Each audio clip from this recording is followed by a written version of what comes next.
How to create a homepage in Visual Studio. In this video, I'll show you how to create a homepage in Visual Studio. So to get started, if you're building your site with Visual Studio, you're likely using HTML, CSS, or ASP.NET.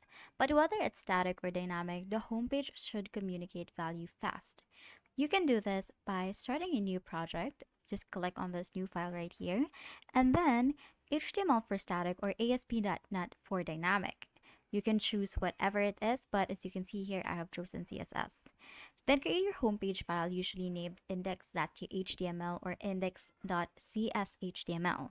Your HTML structure should start with a header, navigation, and main. These makes your layout easy to navigate and understand. This is an example of that. As you can see here, I have a heading and then a title inside the heading. Use CSS or Bootstrap for styling.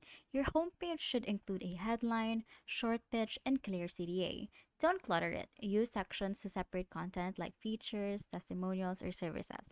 As you can see here, I have different sections for all of them. Test everything in the browser via Visual Studio's built-in preview. Make sure the page loads fast, looks clean, and resizes well on smaller screens. The goal isn't just to make it work, it's to make it easy to use and focus on one action, whether that's contact, sign up, or read more.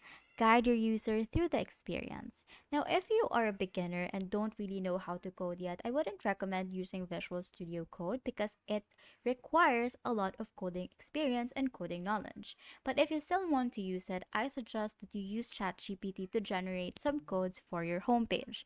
ChatGPT can effectively create a code for you. And that's how you create a homepage in Visual Studio.